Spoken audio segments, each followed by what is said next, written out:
When communication, public relations, crisis, digital, data, analytics all meet at the top of the mountain, my guest is the guy to call. Welcome to a podcast that uses current events and tested media and PR strategies to help you manage a crisis and build an indestructible reputation. Zack Condry is a guy that's going to help you also build an indestructible reputation. He is the president of Everest Communications, a digital-first agency that focuses on corporate communications in high-pressure situations.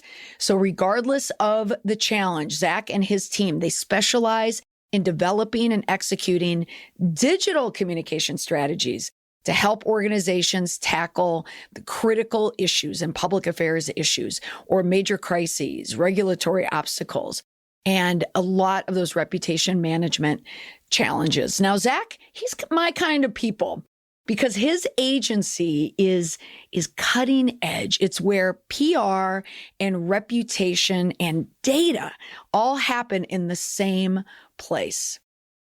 You don't want to forget about the numbers, the analytics, the sentiment when there is a crisis. It's not just about the traditional and the messaging. That's a huge part of it. But nowadays, with digital social media technology out there, with AI out there, with people giving their opinions online, both good and bad and toxic, you need someone who can help you manage that space. And Zack is the guy. Take a listen. Zack Condry, even though you and I are going to speak for a brief time on this podcast, I know I could talk to you truly for hours about this topic because it is so topical, and that is the digital crisis, and that is what you do for a living. So welcome, Zack. Hi. All right, so let's first talk about your past. So tell me, you worked 5 years in corporate communications and also you worked in some high profile campaigns. So let's just touch on this to build the baseline to get behind who is Zack Condry and the work you do today. So 5 years in kind of big box corporate communications, the Edelmans of the world. But anyway, so coming out of college, I actually didn't, I graduated eventually, but I left college briefly to go work on a political campaign in San Diego, California. And thus began my campaign experience and my role in politics. I ended up managing and running political operations in 8 different states. Yeah, 8 different states in 6 years, I believe it was. Let's make a pit stop here for a moment. Give me your highest sure. profile campaign. My highest profile campaign was probably, you know what? I have a lot of answers for that, but I'm gonna do a plug.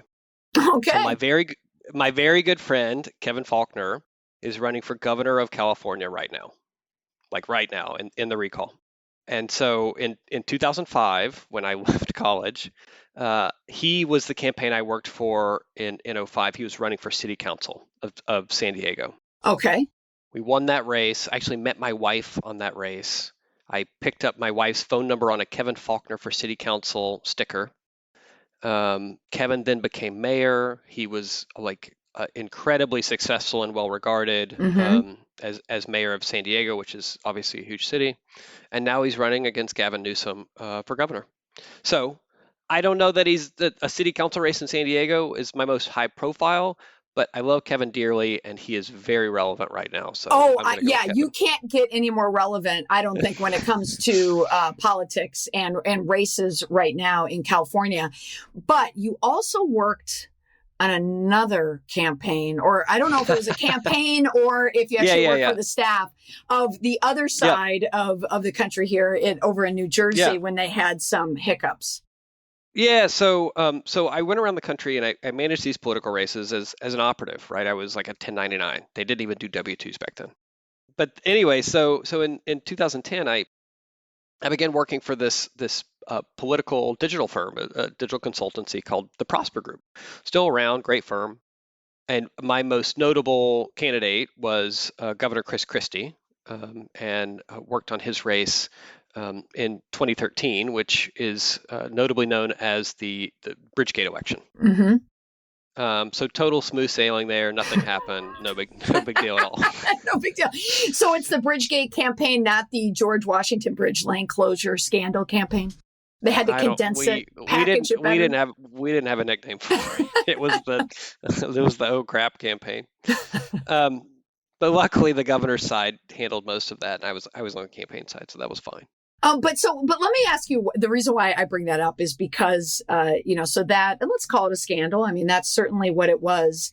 What was memorable to me about it was the email, that damning email that said, time for some traffic problems in Fort Lee, that it was something left a digital footprint that really caused a crisis. And this is back in, 2013, right? Which is such a long time ago. But I want to ask you about that work in particular when you were handling that scandal or working around it. Did it leave any type of an imprint with you that shapes or forms the work that you do today in 2021? Any lesson you learned? So post Bridgegate, that's when I decided, hey, I think I want to get out of this cyclical political thing and actually, set my hair on fire for companies. And I don't know that it was that particular instance had a sort of a, impact on me and how I deal with clients now. It was sort of more the broader political aspect of, there's no working hours in politics. Because you sit there and think about it with political campaigns, there is a finite deadline. In corporate communications, we create these work back plans, we have milestones, we've got all these sort of buzzwords, but there's election day in politics. The first Tuesday in November, and you either do it or you do not. There's no, hey, the CEO can't make it, he's on vacation, let's push it back. There's none of that. It's over, and it's very black and white.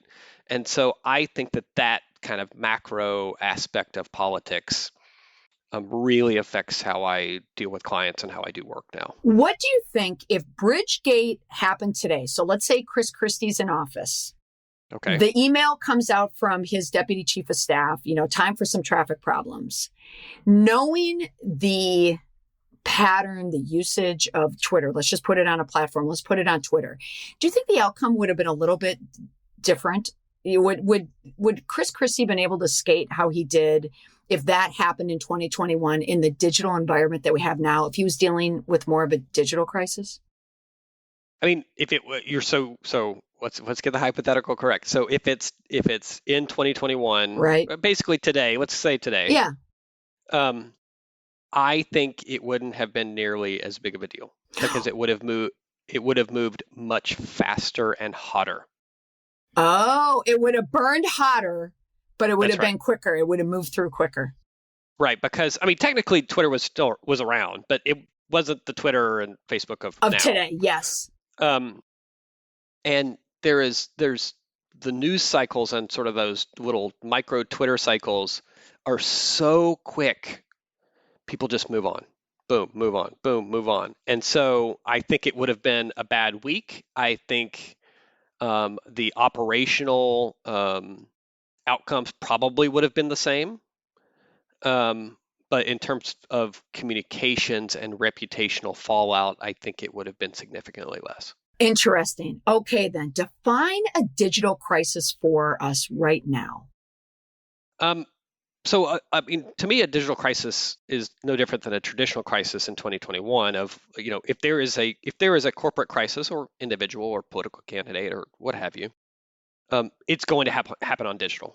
Yes, earned media will be a part of it, but it's my POV that any crisis that happens is a digital crisis. Mm-hmm. Me as well.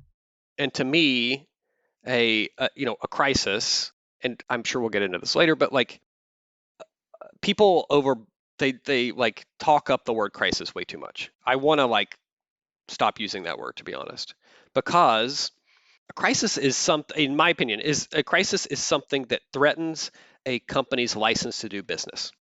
If not handled properly, or if ignored, or what have you, the operation ceases to exist. I mean, that is a crisis. Everything else is an obstacle, a speed bump, a crummy week or month. And I think that's important context because this isn't real data, but you're looking at 80 to 90% of what people call crises are actually probably just issues. Yes. I completely agree with you. I think the word crisis has been redefined over and over again, but people still associate it with a 9/11 or TWA 800 crashing, near off Montauk. They're defining it as these little issues. Like I call them just critical communications now. It's just critical to the moment, to the incident, whatever it is, but you can get through it. All right, then. So in the company that you formed, this Everest Communications, so give me the elevator pitch for what you do. See, I just said I don't want to use the word crisis, but so I'm going to try not to. So we basically, we're we call ourselves a digital first agency. To my point of kind of digital is traditional and vice versa nowadays.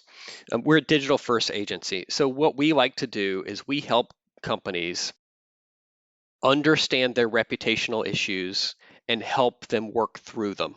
And that can come in three phases. The preparation, you think something might happen or you're particularly worried about something. I mean, for instance, we're working with a hospital right now and they're particularly worried about, ransomware because ransomware attacks have hit hospitals big time in the past few years. And so we're kind of game planning on that. So it can be from the prep side, what I call the activation side of when the thing actually happens. And then probably the most important piece to me is that reputational recovery of what happens after that crisis or that issue, and how does the company respond and use digital to their advantage to elevate themselves. I assume that you're going to tell me that everyone should take step one and prepare for any type of critical issue or crisis that could impact them. Yes, I would argue that that's the hardest part. Because you have to get clients to wrap their heads around that because they've never done anything like that before. Because the other two phases, the activation, they're just looking for a lifeboat. They just need help. They just need help. They don't care. Just do it. You're the expert. That's the easy part. And then the recovery piece, they've already been through the mess, so they understand, hey, we should probably listen to this person because we need to. But the prep part is actually the hardest part because you have to sort of get them in that right mindset. So if I hear you correctly, it sounds like the problem for a lot of mid to small size businesses, or even, like a hospital that may have, maybe less than 1,000 employees, they're afraid of a digital crisis and they wouldn't know how to respond to one. Or do you have clients that think they can just handle it on their own? Sure. I mean, I think everybody has clients that think they can handle it on their own. And maybe they can. I don't know. But what's the danger there? What's the danger if you're not handling it properly? Experience and data, right? So I kind of got off on a sidetrack there, but one of the things our company focuses on is providing data and context to those tough reputational issues. So we use a number of different pieces of software that understands the social conversation, search traffic, all those sort of reputational platforms like a Reddit or a Wikipedia or something like that. So we use a lot of different pieces of software to provide data and context to likely non-digital communicators, C-suite, to say, hey, we should really pay attention to this, or hey, this is not as bad as it needs to be. So we're very focused on data, and we provide that to the client, and that's typically speaking what they don't have or know how to use, and that's from Fortune 100 companies to small businesses. Do you have an experience or a client that is a real that is a real win for you in terms of what your services provided to them that helped them manage a digital crisis? Yeah, I think so. What's a good one? What's a juicy one that everyone would know? I can't. Well, I'm not going to tell you any names, but you could make you could Google. explore something, it'd be fine. Okay. So we worked for a large entertainment provider, which everybody has heard of. So they had gotten hacked, and it was a ransomware attack, and the hacker had asked for millions of dollars worth of Bitcoin. And the company wasn't going to pay, and they were going to run out the clock on the hacker. And the problem is the hacker got access to scripts and episodes of a very popular TV show. Oh, so we're talking about streaming. Yeah, I mean, I think at that time it was 2017. So I think there was streaming. I think there was streaming. Pre-pandemic. Okay, all right. So we're talking about entertainment. We're talking about something that people are wired into, right? Everyone knows. I mean, 100%. Everybody watched this show. I think on Sunday evenings, everybody watched this show. Oh, another clue. Okay, keep going. And loved it. But anyway, so the hacker got access to a number of the different shows and scripts and all sorts of stuff, and not only this show, but other shows from this entertainment provider. So it was our job. So we got a little bit of a heads up from the client, probably about a week. So it was our job to kind of put a monitoring system in place that alerted us as soon as possible when rumors hit social media. Okay. So we were able to use our social media conversation kind of trackers and set up ASAP alerts. Hey, Zach, so were you using software, but also manually? Did you have employees or contractors manually searching platforms as well? Yes, absolutely. I mean, so the platforms, I'm going to get off the story for 30 seconds. So the platforms, it is mainly Twitter, which is great for digital crisis reputation management because that's kind of where that event-driven stuff takes place. Mm-hmm. But a lot of Twitter is open, right? Because that's how people converse.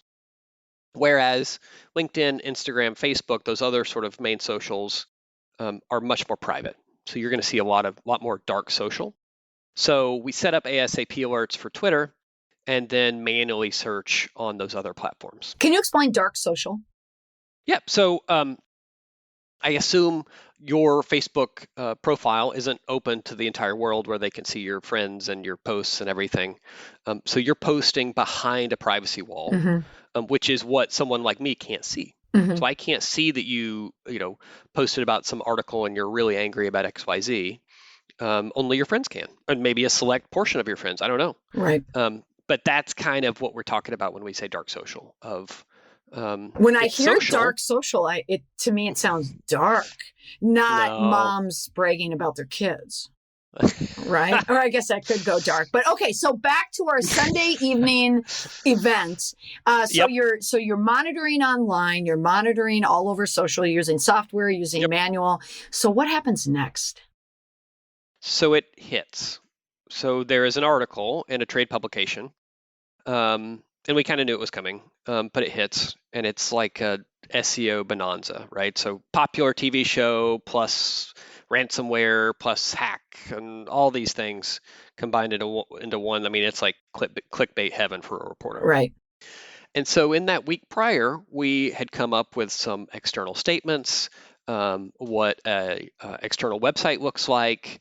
We were really concerned about customers, subscribers, because they, this is very important to the company, and we want to make sure that they're taken care of, and they don't think that their data's been stolen, and all of that stuff. I mean, what a typical ransomware response would be. But so the article hit, and we're watching social conversation, and it comes in, and we find out that customers actually don't really care about the hack. They don't want to see the hacked show. They don't want to be spoiled. They want to like sit on their couch with their significant other or friend or whomever, eat their popcorn and watch the show and kind of tweet about it or Facebook about it or whatever. They want it at that certain time. And so it was really interesting to me to see the brand love that this organization had at that time in the middle of a crisis. What's interesting, if I'm hearing you correctly, that even though the ransomware was threatening all the, I guess, subscribers, if you will, their privacies, they were less concerned about that hack and that they didn't want a spoiler of the show. Like they really That's wanted right. the show to air at a certain time where they could watch it live with everyone else. That's right. So, okay, so we had all these external things planned, and we were kind of holding, because the social data didn't tell us, hey, people really care about this. However, um, the company, and we saw some of this in social data as well, the company employees were really upset, and they were worried about their personal data, any sort of HR records, the health of the company, all that sort of stuff. They were particularly worried about. So what we did was we went completely inward. And so we wrote up a letter from the CEO using facts and empathy. Hey, we're all in this together. Here's what we're doing. We love you guys. You're great. And sent it internally to employees. And we knew it was going to get leaked, so we wrote it kind of in a leakable manner. Oh, I love that. But we totally didn't do the external piece. No website, no nothing. And you didn't do that based on the research and data that you noticed that you didn't necessarily have to. Correct. Okay, so you were responding to the crisis by monitoring the crisis, and that was dictating your response. Sure, that's right. And without it, you could be responding to the wrong crisis if you miss this step. Or you can be kicking up dust. I mean, ultimately, my responsibility as a communicator is to do no harm. But the best way I can do no harm is to provide as much data and context as possible for us to make informed strategic decisions. I tell sometimes I'll give talks at like Georgetown or wherever, and I will say to communication students, and I'll say, if you're a communicator in 2021 and you're going by your gut, you should just find another job. That's good advice. There's too much data out there. Like, give me a break. Look, having experience is critical, but also having the backing of a bunch of metrics is pretty good too. Okay. Yeah, I agree with you. And it's interesting. You mentioned Twitter. I agree with you. Everything happens on Twitter, right? You make it, shake it. Everything's happening on Twitter. But the up and comer, I see in terms of shaping really even news and journalism, like newspapers are just picking up stories that they find on TikTok. Tell me about the impact of TikTok compared to a Twitter. Well, so Twitter is event driven, mainly. They've messed with their algorithm some. And so particularly when you're using the app, it's a little bit more difficult, but that doesn't actually change the social data, which is fine.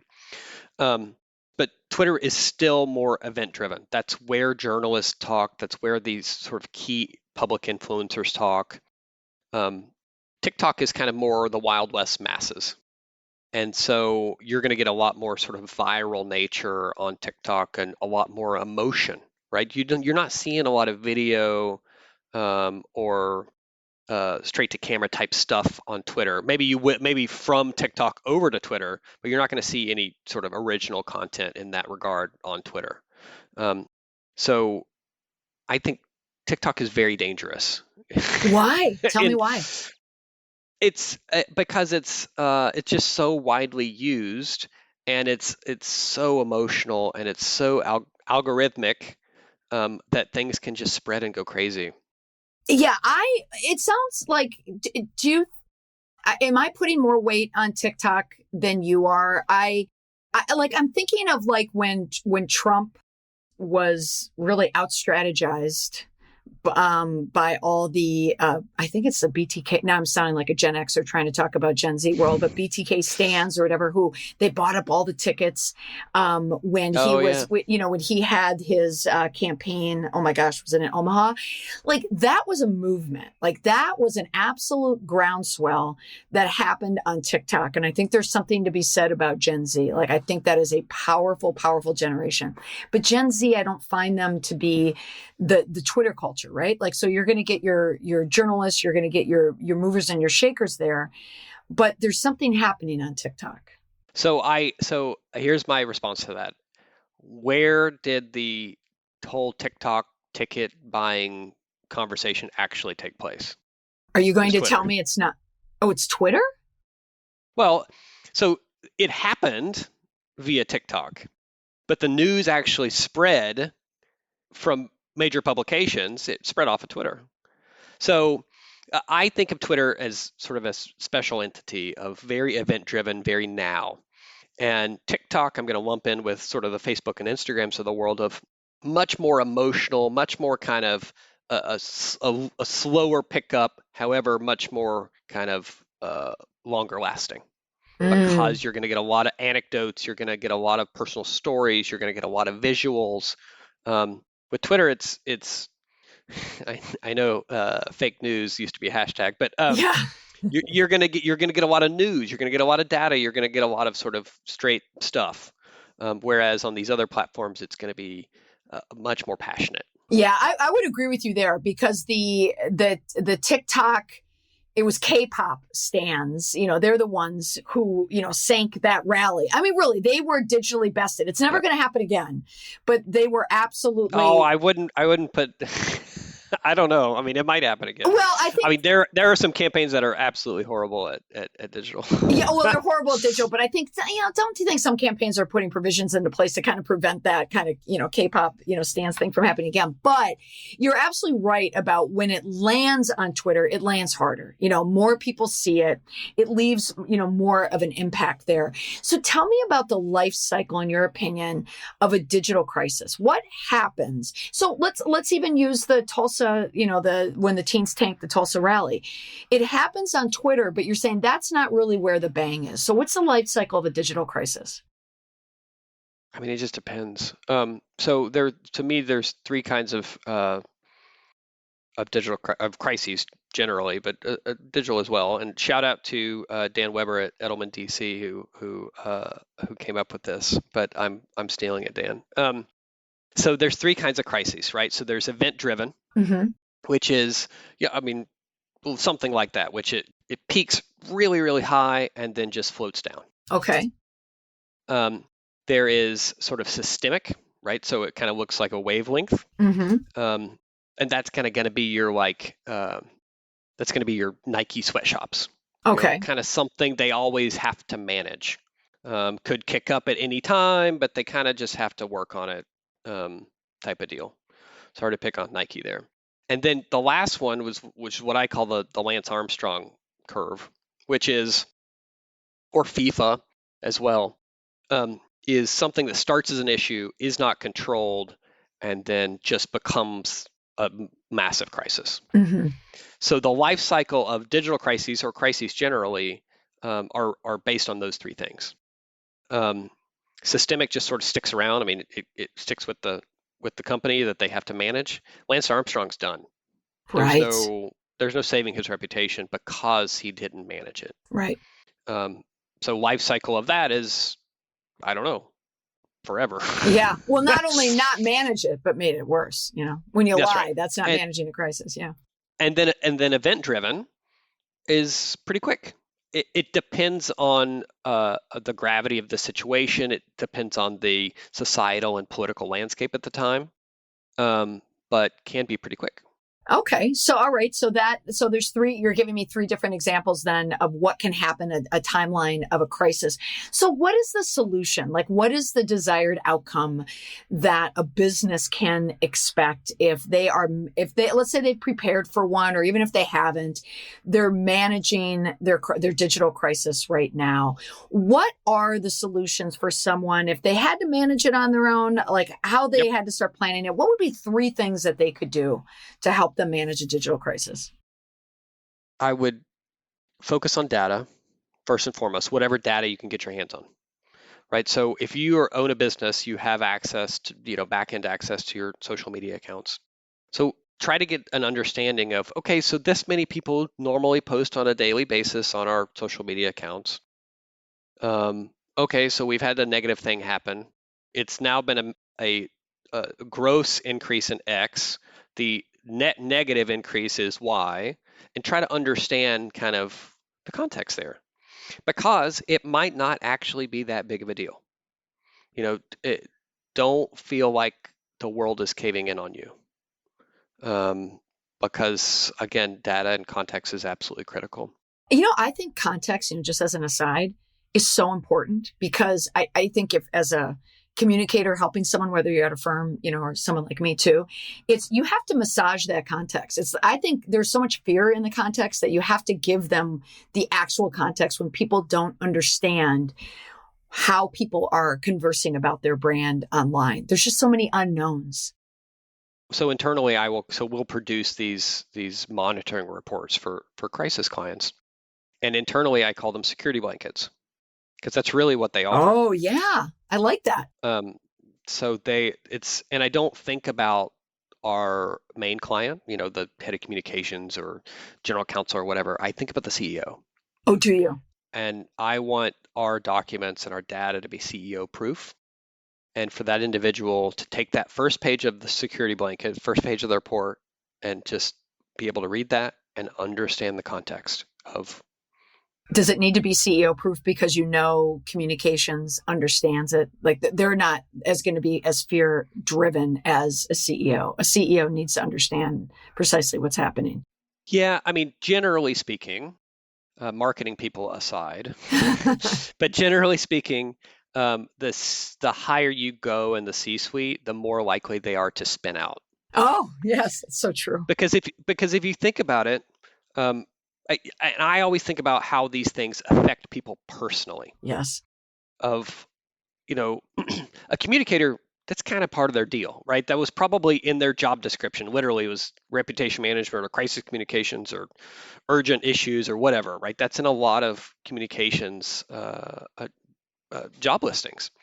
But for a CEO, it's to maintain profitability. And he sees people going crazy on social media, and he's like, oh my gosh, our customers hate us. Mm-hmm. And so it's my responsibility to provide him personally with a security blanket and say, hey, it's not as bad, or maybe it is as bad, but here's the way around it, or here's kind of what we're seeing, and here are the trends, and here's how we think it's going to go. All right. What about number 2 then? What's the next thing? What was the question again? So the 3 things. So the first one that, what is the solution for just for managing a digital crisis? We mentioned data, providing the context. What is something else that they could do? So I think crisis prep. Okay. And I don't mean some crazy playbook. I don't mean some, bunch of scenario planning. Here's what I want communicators to do if they're at a small or mid-sized business. Don't hire a firm right now. Just sit with your executive leadership in a room for like an hour and say, okay, what situation keeps us up at night? What are we most worried about? Mm-hmm. And you'll get a bunch of crazy answers. You'll get, data breach. You'll get space aliens, executive impropriety. And actually, that one might not make the meeting. But all these sort of crazy things. Then I want you to map them out, think about them, and think about how you would handle it. You don't have to write things down. Just sort of think about like, hey, as a company, here's how we would approach this. Or, hey, we had this happen before.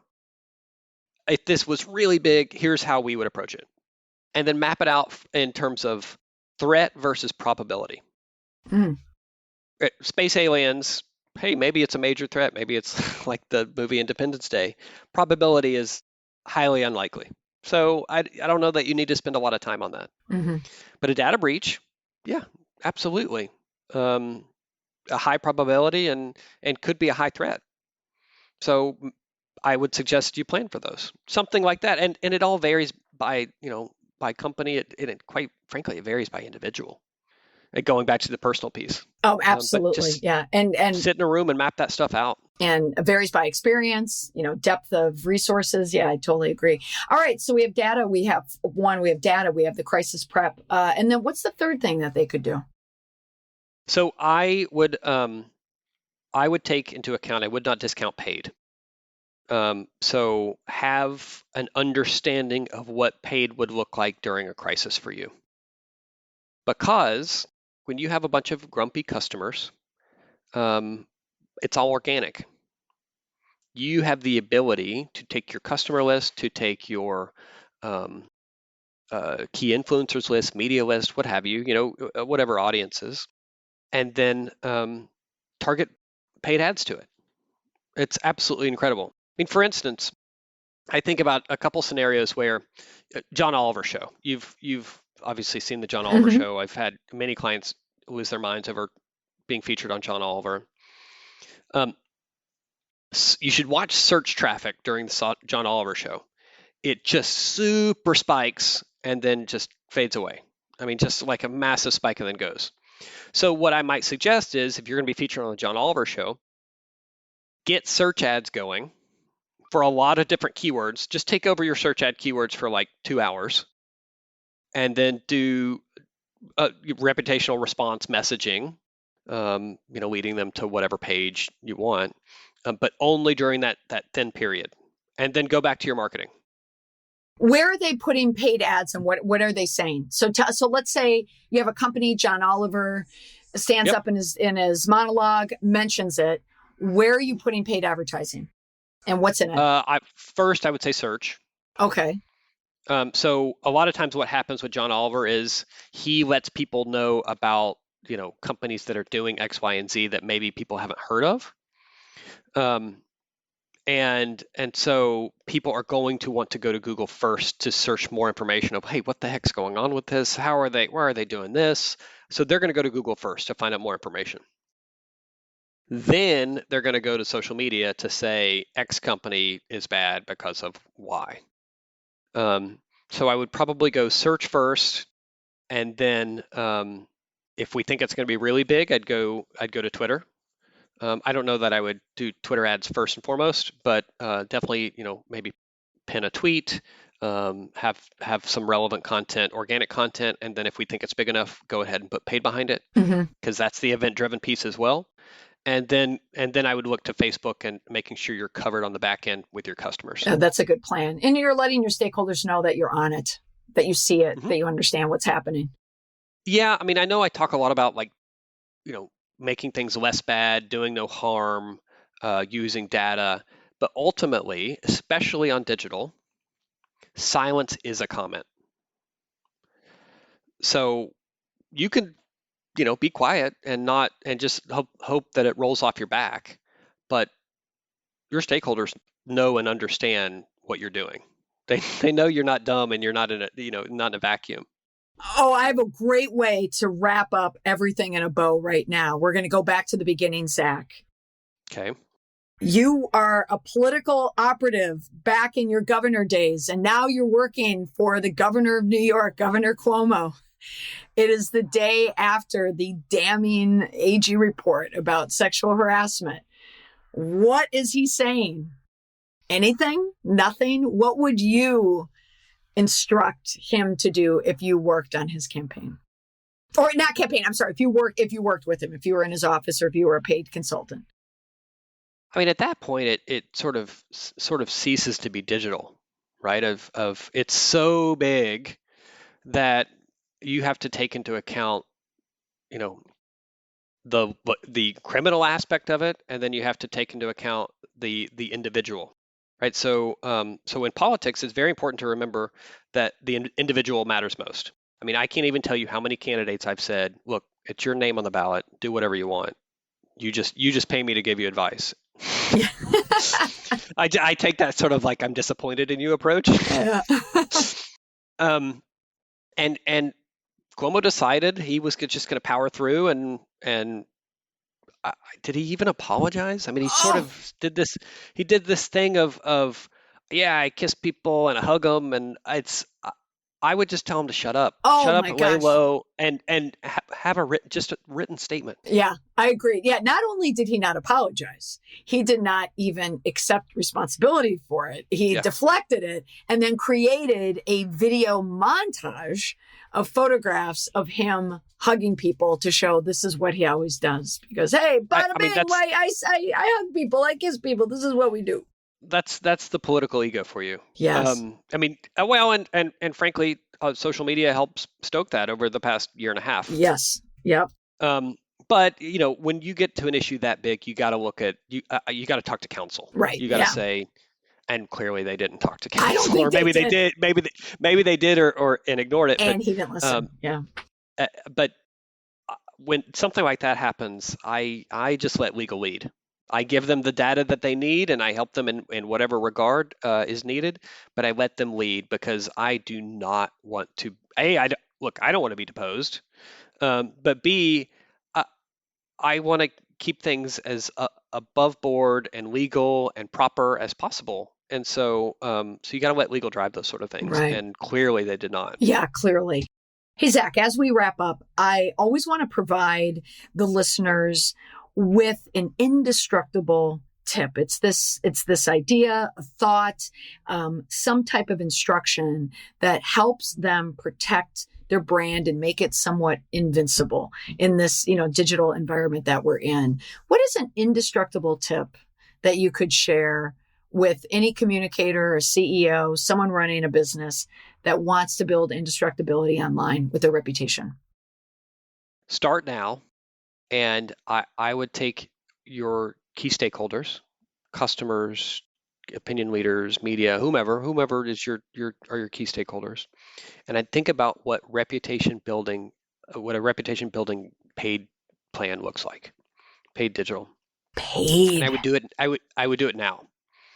It doesn't have to be a very big buy. Seriously, when you're talking about these kind of niche audiences, it's a few $1,000s. But I would do it now to build up your reputation amongst these audiences that might be interested in you having a crisis. And then if a crisis hits, use that paid. Amp it up, push it up, make it relevant to kind of what's going on in the crisis. And it doesn't have to directly mention the crisis. Obviously, it depends on kind of what's going on and the conversation. But it certainly can be about how good of a company you are, all the goodwill you've done. Use all of that stuff in your paid. It doesn't have to be organic. That's why big tech is because they make it really easy for you to reach targeted audiences. And don't only use it in marketing. Outlier advice, people don't commonly think that way, especially when it comes to reputation management. But wow, that is powerful advice. And it's tried and true. It works, and not everything has to be organic in a public relations kind of way that puts some money behind it. Hey, Zack, thank you so much. How can people find out more information about you and your work? Sure. So our URL is everestcomms.com, comms.com. And reach me there. Happy to chat. Happy to sort of dive into an issue. It's what we love. Oh, Zack, thank you so much for chatting with me on this topic. Like I said, I love it. And hopefully my listeners have not figured out your client X from earlier and then the podcast, though I think they could put two and two together. But thank you so much for sharing the information today. I know it was extremely helpful for the listener. Thank you. Great. It was fun. Hey, have a great day. You too. Thanks. My thanks to Zack Condry for being a guest to explain how real-time data can keep you in control of your crisis. Another guest where I wish I had more time and more freedom to have Zack give me the juice on some more of the projects that he's working on, and as well as the ones he's worked on in the past. You can find Zack and his team at everestcomms.com. Thanks for listening. Bye for now.